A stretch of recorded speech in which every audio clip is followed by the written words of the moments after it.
सोच रखने वाले लोग बीएसपी को नीचा दिखाने में व उसके नेतृत्व को बदनाम करने के लिए कभी भी कोई मौका नहीं छोड़ते हैं।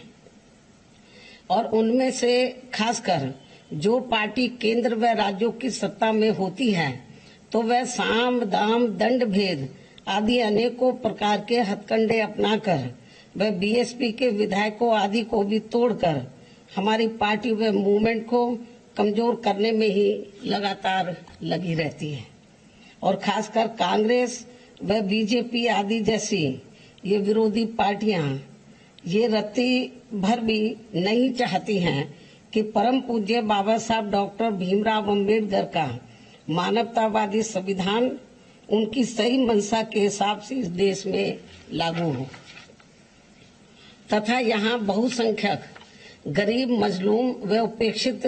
वर्गों आदि के जीवन स्तर में कुछ सुधार होकर उन्हें लाचारी व गुलामी के त्रस्त जीवन से थोड़ी राहत एवं मुक्ति मिल सके। जबकि यहाँ यूपी में बीएसपी के नेतृत्व में 4 बार के रहे शासनकाल में प्रदेश ही नहीं बल्कि पूरे देश ने ये देख लिया है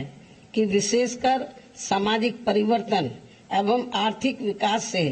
लोगों के जीवन में कैसा जरूरी बुनियादी सुधार लाया जा सकता है। हालांकि इस मामले में दूसरी सभी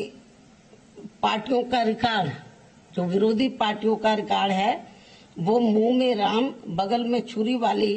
कहावत को ही अब तक दर्शाता रहने का ही रहा है। ऐसे में ये स्पष्ट है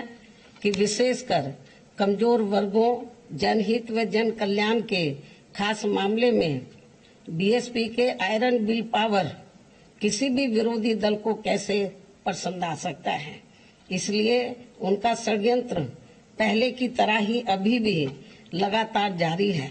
और ये सब देश में होने वाले इस बार के राष्ट्रपति चुनाव के दौरान अब फिर से हमें यहाँ देखने को मिला है। इस संबंध में भाजपा जहां सर्वसम्मति से सत्ताधारी एनडीए गठबंधन के उम्मीदवार तय करने के लिए अपनी विपक्षी पार्टियों से संपर्क करने का दिखावा करती रही है, तो वही विपक्षी दल एक संयुक्त उम्मीदवार तय करने के लिए अपनी मनमानी बैठ के करते रहे हैं और इन्होंने उस प्रक्रिया में बीएसपी को अलग थलग रखा है। ये सब इनकी जातिवादी मानसिकता नहीं है तो और क्या है। जबकि बीएसपी जनहित के लगभग हर खास मामले में भाजपा के खिलाफ विपक्ष का हमेशा से सहयोग करती रही है, किंतु पहले बंगाल की मुख्यमंत्री द्वारा दिनांक 15 जून को विपक्षी पार्टियों की बैठक में एक तरफा व मनमाने तौर पर केवल चुनिंदा पार्टियों को ही बुलाना और फिर उसके बाद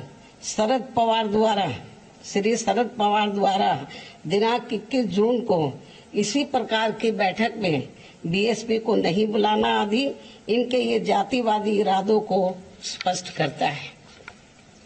ऐसे में राष्ट्रपति व उपराष्ट्रपति चुनाव हेतु विपक्षी एकता का प्रयास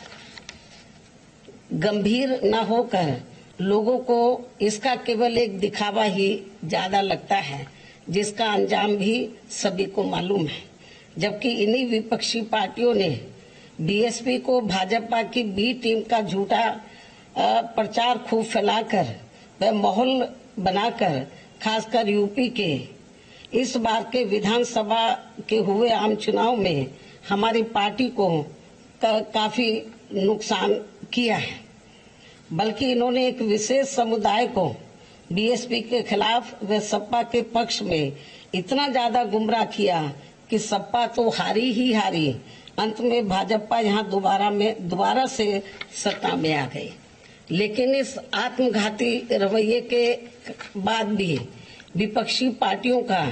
बीएसपी विरोधी जातिवादी रवैया अभी भी बरकरार है, जिसके बाद निश्चय ही बीएसपी अब किसी भी मामले में अपना निर्णय लेने के लिए पूरी तरह से स्वतंत्र व आजाद है, जो बीएसपी के प्रति विपक्ष की जारी जातिवादी नीति की ही करनी धरनी का ही परिणाम है। और ऐसे संकीर्ण जातिवादी तत्वों को ना तो पहले परम पूज्य बाबा साहब डॉक्टर भीमराव अंबेडकर व उनका मानवतावादी मूवमेंट गवारा हो रहा था और न ही अब इन्हें बीएसपी को फलना फूलना हजम हो पा रहा है, क्योंकि बाबा साहब डॉक्टर भीमराव अंबेडकर के जबरदस्त जीवन संघर्षों से जो कुछ देश के गरीबों, मजदूरों, बेरोजगारों, दलितों, शोषितों, पीड़ितों आदि को संवैधानिक व कानूनी तौर पर मिला वह ऐतिहासिक व अनमोल था। और फिर इसके बाद उनकी अनुयायी पार्टी बीएसपी के माध्यम से इन उपेक्षित समाज के करोड़ों लोगों को उनके जो संवैधानिक व कानूनी अधिकार जमीनी स्तर पर खासकर यूपी में मिल पाया है वे बेमिसाल है, जो इन सभी बीएसपी विरोधी पार्टियों को कैसे हजम होने वाला है। इसलिए अलग अलग पार्टी होते हुए भी बीएसपी के विरोध के मामले में भी ये सभी पार्टियां अंदर अंदर एक हो जाती हैं और हमें नुकसान पहुंचाती हैं। लेकिन बीएसपी ये सब कड़वा सच जानकर व समझकर यहाँ गरीबों, शोषितों व उपेक्षित वर्गों आदि के हित में परम पूज्य बाबा साहब डॉक्टर भीमराव अंबेडकर की तरह ही पत्थर काट कर अपना रास्ता खुद बनाने के लिए लगातार संघर्ष करती रहती है और इन वर्गों का हित एवं आत्मसम्मान व स्वाभिमान बीएसपी के लिए सर्वोपरि है, जिसके लिए हमारी पार्टी कभी भी किसी से कोई समझौता कतई नहीं करती है तथा वर्तमान समय में इसी कड़ी में राष्ट्रपति चुनाव में अपना फैसला खुद लेने के लिए स्वतंत्र है, आजाद है, जिसके तहत ही हमारी पार्टी ने आदिवासी समाज को अपनी मूवमेंट का खास हिस्सा मानते हुए द्रौपदी मुर्मू को राष्ट्रपति पद के लिए अपना समर्थन देने का फैसला लिया है। और हमने ये अति महत्वपूर्ण फैसला बीजेपी व इनके एनडीए के पक्ष में नहीं और न ही इनके विपक्ष यूपीए के विरोध में कोई सोच कर लिया है, बल्कि अपनी पार्टी व मूवमेंट को विशेष ध्यान में रखकर ही एक आदिवासी समाज की योग्य व कर्मठ महिला को देश का राष्ट्रपति बनाने के लिए ये खास फैसला लिया है। हालांकि वह कितना फ्रीली होकर